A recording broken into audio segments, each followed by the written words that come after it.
वहीं देश के 50वें सीजीआई होंगे justice D Y. Chandrachud. CGI Lalit ने केंद्र को भेजा है जस्टिस डी.वाई. चंद्रचूड़ का नाम। सीजीआई ललित ने जस्टिस डी.वाई. चंद्रचूड़ के नाम की सिफारिश की है।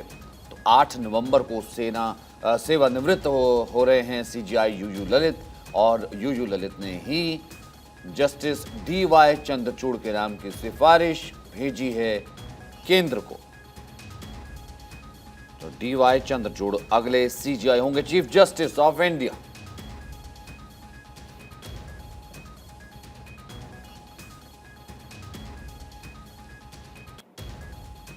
सुमित इस वक्त हमारे साथ मौजूद हैं। सुमित, बहुत देर से इंतजार किया जा रहा था कि किस नाम की सिफारिश करते हैं, कौन सा नाम रेकमेंड करते हैं, और ये कहा भी जा रहा था कि डी.वाई. चंद्रचूड़ ये नाम हो सकता है। यही डिटेल सामने आई है? जी बिल्कुल। देखिए, लॉ मिनिस्ट्री ने पिछले हफ्ते सचिन शुक्रवार को लॉ मिनिस्ट्री ने सीजीआई को चिट्ठी लिखी थी और उनसे पूछा था कि आपका उत्तराधिकारी कौन होगा, क्योंकि ये एक एसओपी है, प्रोसीजर है, उसको अडॉप्ट करना होता है। और केंद्र को, लॉ मिनिस्ट्री को बाकायदा सीजीआई यूयू ललित ने सिफारिश कर दी है। Justice D Y. चंद्रचूड़ का अपना उत्तराधिकारी जो है वो घोषित कर दिया है सीजीआई ललित ने। देश के 50वें चीफ जस्टिस ऑफ इंडिया होंगे जस्टिस डी.वाई. चंद्रचूड़, जो कि 9 नवंबर को शपथ लेंगे। करीब 2 साल का ये लंबा कार्यकाल होगा जस्टिस डी.वाई. चंद्रचूड़ का। और जस्टिस डी.वाई. चंद्रचूड़ का जो अपॉइंटमेंट है, जो सीजीआई बनना है, जो सक्सेसर की सिफारिश कर दी है सीजीआई ललित ने, यह बेहद अहम हो जाता है, क्योंकि लगातार कुछ वकीलों की ओर से जस्टिस डी.वाई. चंद्रचूड़ पर संगीन आरोप लगाए जा रहे थे। और सीजीआई यूयू ललित को बाकायदा लेटर भी लिखा गया था शिकायतकर्ता आर.के. पठान की ओर से कि उनका रिकमेंडेशन सेंटर को ना भेजा जाए, क्योंकि इनके खिलाफ शिकायत जो है वो कई संस्थाओं में, पीएमओ, राष्ट्रपति के अलावा सीवीसी में पेंडिंग है। तो ये बेहद अहम जो है आरोप प्रत्यारोप के बीच सीजीआई यूयू ललित ने सिफारिश कर दी है जस्टिस डी.वाई. चंद्रचूड़ के अगले चीफ जस्टिस बनने की।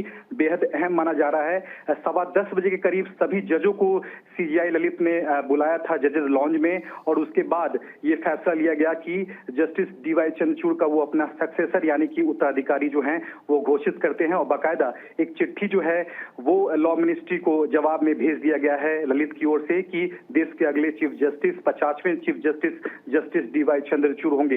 तो कहीं ना कहीं जो आरोप डी.वाई. चंद्रचूड़ पे लग रहा था वो अब लगता है कि अब खत्म हो जाएगा, क्योंकि सीजीआई यूयू ललित ने रिकमेंडेशन जो है वो लॉ मिनिस्ट्री को भेज दी है। लॉ मिनिस्ट्री को रिकमेंडेशन भेज दी है, और ऐसे में लगभग मेरे ख्याल से लॉन्गेस्ट सर्विंग होंगे आने वाले वक्त में। अभी रिसेंट टाइम की अगर हम बात करें तो 2 साल के करीब का कार्यकाल। जी बिल्कुल। देखिए, 9 नवंबर को वो सीजीआई 50वें चीफ सीजीआई के तौर पर जस्टिस डी.वाई. चंद्रचूड़ जो है अपना पदभार ग्रहण करेंगे, और करीब 2 साल तक उनका लंबा कार्यकाल रहेगा। 2024 में वो जाकर नवंबर में ही रिटायर करेंगे जस्टिस डी.वाई. चंद्रचूड़। और कई अहम फैसलों के लिए जस्टिस डी.वाई. चंद्रचूड़ जाने जाते हैं, क्योंकि आधार मामले में आपको याद होगा सचिन की उन्होंने 5 जजों की संविधान पीठ से अलग जाकर फैसला दिया था और कहा था कि आधार जो है वो कहीं न कहीं लोगों की मौलिक अधिकार का हनन करता है।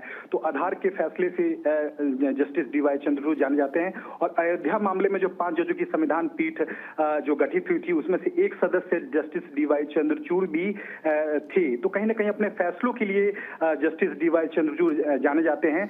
लेकिन पिछले कुछ दिनों से जिस तरह से विवाद उनके खिलाफ जो है, कई वकीलों ने एक तरह से विवाद उठाया था, आरोप लगाया था, कहीं ना कहीं उस विवाद पर एक तरह से विराम लगा दिया है सीजीआई ललित ने, क्योंकि जो रिकमेंडेशन जो सक्सेसर के तौर पर जो नियुक्ति सेंटर को जो भेजनी थी वो सीजीआई ललित ने भेज दिया है। तो 8 तारीख को यानी कि 8 नवंबर को ललित रिटायर हो रहे हैं, और 9 नवंबर को देश के राष्ट्रपति सीजीआई को शपथ दिलाएंगे, नए सीजीआई जस्टिस डी.वाई. चंद्रचूड़ को शपथ दिलाएंगे। तो 50वें सीजीआई के तौर पर बिल्कुल 50वें सीजीआई के तौर पर शपथ लेंगे डी.वाई. चंद्रचूड़। लॉ मिनिस्ट्री को की है सिफारिश सीजीआई ललित ने। बहुत बहुत शुक्रिया।